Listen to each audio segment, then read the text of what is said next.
Hey guys, back with another review. So today I wanted to do a review about The Girl in a Picture, which is a film slash documentary on Netflix. It was released on the 6th of July. If you haven't seen it, you should kick off because it's probably going to be a spoiler. And if you do like films about, murders or serial killers and, that kind of stuff, criminals, whatever, then yeah, you should watch it and then come back and watch my review. So yeah, anyway, I'm gonna have to kind of do this review backwards because that's how they basically did the film. It's like backwards. It starts off with this basically starts off with her death and then it moves backwards because there's so many twists and turns. And then once you get to the end, you're just so disturbed by all the things that happened to this woman in her life or this young lady. It's just sickening. So basically, in this is the girl that the obviously film's about, and then that's supposedly her dad. It's like a father and daughter picture, and that's like basically the flyer for the show.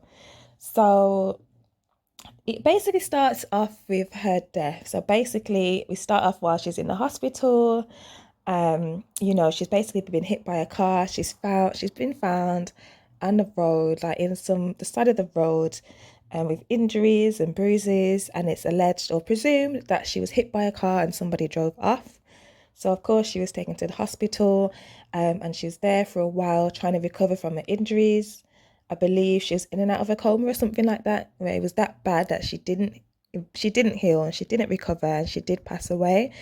And then that's how the story became about because the name that she passed under wasn't her original name and they couldn't locate her actual family. Um, so they had to start doing an investigation and finding out who this woman was, who this girl was. Um, so yeah, and come to find out now, this woman is basically at the time of her death, she was like an exotic dancer, she was a stripper, and then she was even doing like, the escorting stuff and party favors and tricks, whatever you want to call them, where she's actually having intercourse in exchange for money. So it's kind of prostitution. Um, yeah, so she's getting involved in that and she's young. She's 21, she's 22. And it's like, that's her dad at this point. Everyone thinks that's her dad, like her friends, people that was in college and school with her. They all knew this man in this picture and around her in her life was obviously her dad. That's how he presented himself to her. Now, what's interesting about this is the fact that nobody knew her real identity, including herself. Um, nobody could find any baby pictures of her. Nobody could get in connection with her mother. Nobody understood why she didn't know her mother. She didn't have any story or a reason why she didn't know her mom. No pictures of her mom, no documents, no birth certificate. She literally had nothing to her name, just this dad that was supposedly her dad. And let me tell you why I'm saying supposedly.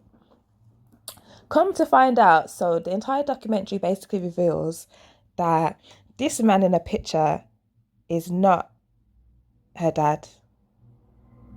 This man kidnapped her at that age in that picture. I think she's 6 or something. She's quite young, and then raised her as his daughter, and then married her. Yeah, married her, and then basically sold her into this prostitution stuff, strip club, so that she could make money and give it to him, and then started to pimp her out by getting her to do sexual favors. She didn't want to do it, but she felt that she had to do it for her dad. So let's talk about how he got in possession of this girl to have kidnapped her in the first place. Now, this is where I have something to say about a dusty mum.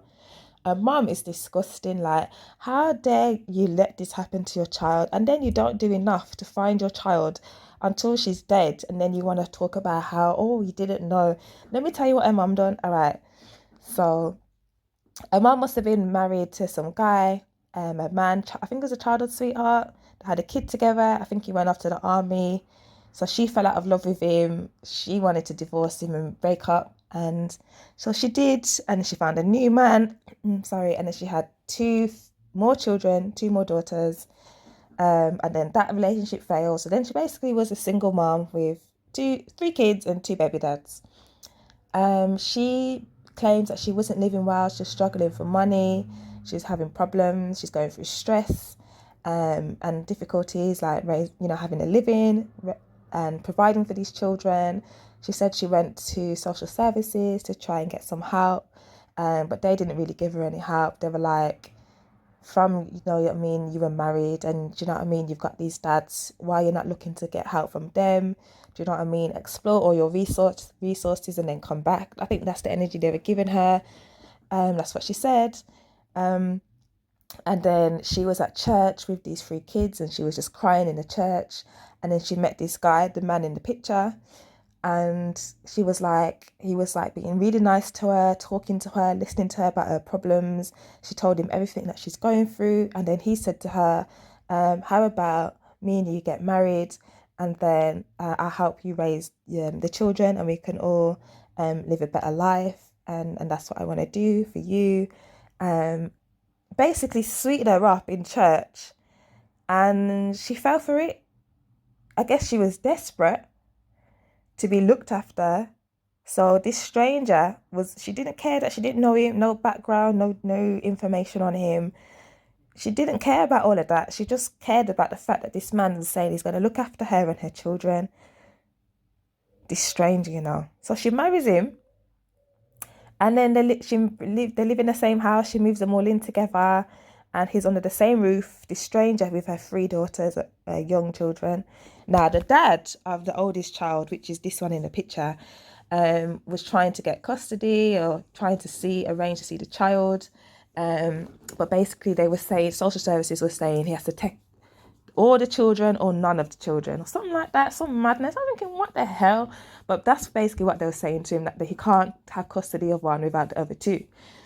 So he was just like, he barely can afford or has the time to deal with the one child, which is his actual daughter. He can't take on all of them, which is, I guess, is fair enough. I don't know what you're supposed to do as a dad in that situation. That's strong. Do you know what I mean? That's a lot. That's deep. It's a big ask, but at the same time, one of them is your biological daughter. So, and the other ones are her biological siblings. So again, it's like, what do you do?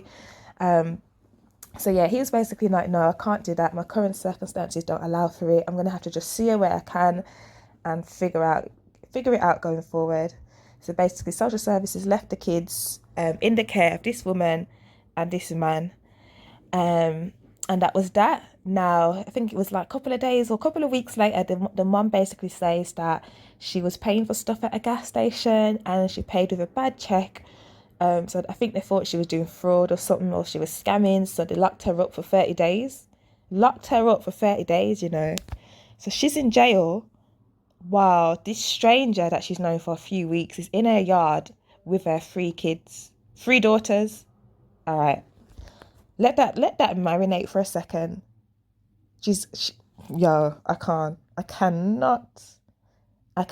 And basically she's saying in that time frame, there's nothing she could do to arrange to get someone to look out for the children or get someone else to look out for her, like family or friends. There's nothing she could do while she's in jail. All right, boom.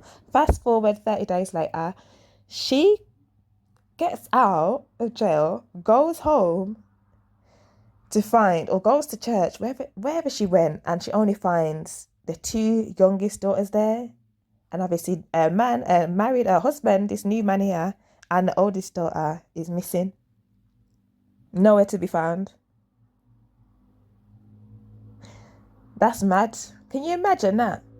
But then at the same time, like, are you really shocked? I'm not shocked. As soon as they said that, I was like, well, of course. You married some old man that's come to you telling you, oh yeah, I want to look after you and your three daughters. Yeah, let's get married right now. And then you marry him, get arrested and leave him with your three daughters. God knows what he did to all three of them, but he's taken the oldest one anyway. And he's got off missing. He's gone, nowhere to be found. No, she can't find him. No contact for him. And at this point, he's obviously left the state. Now, she said she went to the police. They didn't do much. They couldn't find her. And then I think that's all she did. She said she stopped looking at that point because she had other things to do. She had to focus on raising her daughters. basically giving up excuses as why she didn't do more to find her eldest daughter or this man over the years. She didn't do anything else. That was all she did. What kind of mum? Listen, everyone failed this little girl, you know. It's so sad. This documentary actually made me sad. Normally, most of them don't make me sad. I mean, in fact, it's anything that's around children makes me sad because I just think children are just innocent and it like there's nothing they can do, and adults that take advantage of children is just sickening or need to be shot. Anyway, back to the story. So this guy moves to a state. He basically come wherever he's living, he settles down. He's like, yeah, this is his daughter. Him and his wife are divorced and then she died or whatever stories he's giving to people. So nobody really questions who this guy is. The child is like a kid, so she's not really saying much. She's just kind of following on with her circumstances. She's young. She don't remember stuff. As time has gone on, she's forgot that she was kidnapped and she's grown to believe that this man is her dad. Now, this is the man and her dad, the parent she's known now for most of her life. She's a teenager. She goes to school. She's doing well in school. She's getting top grades. She's making friends. She's popular. And all the while, nobody knows that she's been molested by this man, her supposed dad, since she was a child, all the way through to her teenage years. He's raping her. Let's call it for what it is. Raping it's not even his daughter, raping this child that he kidnapped, but posing as father of his daughter to everyone in the community, in society, in school, parents, whatever. Everyone knew them as daddy and daughter. Disturbing, and her friends had no idea because bear in mind this child hasn't been speaking to adults about what she's going through because she don't know that what she's going through with this man is wrong. She thinks that this is love from her dad. Her daddy loves her and molesting her is not molest, it's a part of love. So she's not telling anyone that this is what's happening to her. Now, I think it was time for her. I think she got like a top score or something, or she won a project in her college. So anytime the person in that year group wins a project, their face gets posted, or, you know, the parents usually post a tribute to their daughter or their son, and post their picture and put a message. And for the first time in the history of the school, they posted this dad, this aka dad, this molester, this kidnapper, posted his alleged daughter, and he posted her like a sexy picture of her, like a picture from a photo shoot where she was like posing and like giving eyes and like giving, do you know what I mean? Giving something, giving seduction.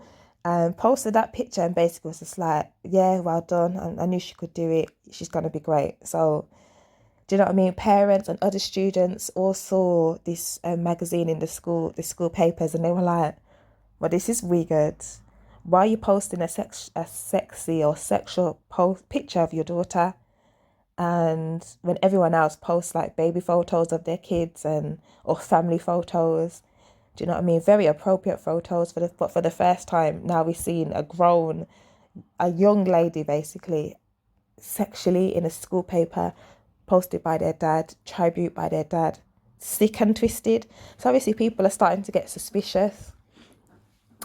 And then when the friends start talking, because the friends get interviewed as well, and then they're talking about how one of them talks about how when they were like teenagers and she went over to sleep over at this girl's house because they were friends and they got on really well in school, that she was going through their drawers, you know, as girls do when you're young, you kind of show each other like your clothes, your lingerie and stuff. I guess that's what she had. And a friend was like, why you got so much like sexy lingerie? Like, what's all this for? Who got you this? And she's just like, oh, my dad got it for me. And then the girl's just like, huh? Why is your dad buying you sexy lingerie? And she's just like, oh, because he loves me. And she was just so, obviously the friend's just like, what the fuck? But what do you do as a friend, as a teenager? Like, you're just like, this is new. This is confusing. Do you know what I mean? You're kind of lost for words. So she's just like, I don't even know what to say or what to do. And then she was like, they started to try on the clothes and like, do you know what I mean? Changing their pajamas because it was getting late, getting time for them to go to sleep. And the dad just burst in the room and he didn't care that they weren't dressed. So the friend had to like pick up like the cover, the bed sheet to try and hide herself. and the dad just come in the room trying to have like a long conversation, didn't care that they were both like undressed. And he was laughing at the fact that the friend was uncomfortable that she was undressed. And I was just thinking, yo, this sounds so creepy. Can you imagine being a teenager and going through this? Absolutely disgusting. A grown man, somebody's supposed dad and father is looking at you and laughing at you while you're basically half naked, and he finds it funny. How disgusting is that? Absolutely sick and twisted these people are, you know. Anyway, let's move on. She then goes on to say that he left the room, but he was upset that they were kind of hiding. So when he left the room, she kind of got dressed and put on some of her long pajamas, and then they started to get ready to, do you know what I mean, go to bed. And then the friend goes that the dad come back a bit later in the room, burst in, shouting, having a fit, hit the daughter, threw the friend off the bed because they were like sleeping on the bed or lying on the bed together, threw her on the floor and told her to stay there. So obviously this friend is scared and she just stays on the floor while the dad rapes his daughter, his alleged daughter, supposed daughter, in front of her. Like it's normal, like it's okay. So rapes her, forces himself on her, and then he leaves. And then she said she just stayed on the floor until the morning, and the daughter just stayed on the bed. And in the morning, the daughter was like, "Oh, just ignore my dad. You know, he does this all the time. He's just like that. You know, he's just being funny. He's just silly. Like, he don't mean any harm." That's what she's saying to her friend. Like, because obviously this has been the normal thing to her since she was 5 years old. This is her normal. There's nobody that's been there to save her or tell her that that's wrong or that's what she's not supposed to go through. She just thinks this is her life. This is what everyone's going through. So the friend's just like, okay, I'm not coming back here again, and I don't know what to do. They're teenagers. She's just thinking, shit, I don't know what to do. I'ma just carry on like it not happened, like this girl said, it didn't happen. So they kept it moving. So she was like, she didn't say anything until she was older. And I'm just thinking, excuse me for me just going all over the place with this documentary, but it's that deep. And the documentary is all over the place. Like it's back to front, front to back, in the middle, back to front again. Like it's, do you know what I mean? So my review's a bit back to front, but it's like, I'm just a bit, I had to pause this thing a few times. I think, it's just so disturbing. The poor girl, you know, the poor girl exposed to just sexual deviancy and madness from a man that she trusted to be her father from a young age, and she's just had to endure it her whole life. And she's excelling in school, you know, even though this stuff is happening to her. I find that so crazy, so mad. Anyway, yeah. Anyway. God, honestly, it's just God forbid, man. God forbid. So the friends basically talking about their experiences when they were younger and how they didn't say anything about these things. I just found it odd. Sometimes they made comments about it, but it didn't go any further than that. But yeah. So anyway, so this girl, as she's like, I think she's 19 now. So she has a child. She meets somebody, I think, and then she has, I don't know, or whoever she was sleeping with in the club, whatever the case may be, she has a kid. And the kid, hold on now, this is a long documentary, you know. I don't think the child was his, the dad's, just the alleged dad, the kidnapper. I don't think it was his child. It was because she had two kids. So the first child was a daughter, and she gave up the daughter like for adoption or something because she was too young. And I think that this dad, this whatever he is, man, this imposter basically forced her to give the child up. So she had to give the daughter up, and she gave the daughter up. And obviously the daughter's grown, and she is in a documentary as well, talking about her childhood and how she found out about who her mum was and how it's affected her and XYZ. And she's got her own child now. But yeah, so that was that. She wasn't in part of the daughter's life. The daughter was left to grow and thrive with the adopted family. She then goes on to have a son.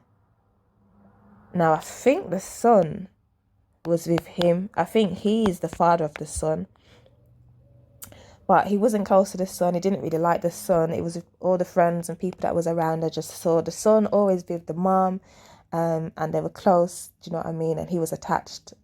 Now, because of what happened to the mom, this girl, she was found at the side of the road and she died in hospital from her injuries. They had to give away the son, or put him into foster care, because nobody knew who the dad was and where her father was. He was nowhere to be found. So yeah, they basically gave it into a foster family. So the son was, I think they said that the son had like lots of social issues at first, but then he began to thrive and be a well-behaved boy, and he was growing. And then the dad, this imposter, came to kidnap the child from foster care. Yeah, kidnapped the child, kidnapped him. It's mad, you know, kidnapped the kids. And then nobody could find the child because they found this guy, and they eventually arrested him for some, not for some minor charges, or for some missing case, or some abuse case. They arrested him on that, and basically he was locked up, and he refused to tell everyone what he did with the child that he kidnapped. He just basically said he doesn't know what anyone's talking about. He don't know where the child is. Child's missing for months, weeks, months to go by. Nobody knows where the kid is. Nobody sees the son. So while he's in prison now, these lot start to fight the thing. Hold on now, let's find out what's happened to this girl. Like, what's her real name? She's been married to this dad. They find out that they're married, and it's a different name. Then they find out that the name that she had before the marriage wasn't her name either. She had a different name from when she was a child and kidnapped as a child. So then they find out that she was kidnapped as a child, and then they find out what her original name was. Now, whilst they find out all about her, they obviously do digging into his background too. And then they also find out that he's been in prison before. He's been in a mental institute. He's been involved in a murder before.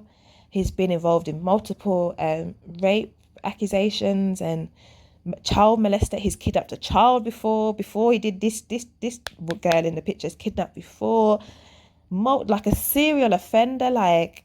And I can't believe, of course, you know what I can believe? Of course, the feds and the system just kept him on the streets and lost track of him and all that, let him roam free and do a madness up until he was like 50, 60 years old. Absolutely sick and twisted to find out he molested and raped more children prior to this young girl, and probably during as well, all kinds of things. So then they found out more evidence. And then, remember when I said that she was stripping and in a strip club and doing favours and stuff? He also met one of her friends through the strip club. You know, one of her friends that she was kind of cool with. He started speaking to her and trying to harass her because obviously she's young as well. She's 18. Then he started asking her if she could come to the house and be in videos. And then he filmed them like naked together, his daughter and this girl, just sick and twisted that no one's intervened at this point.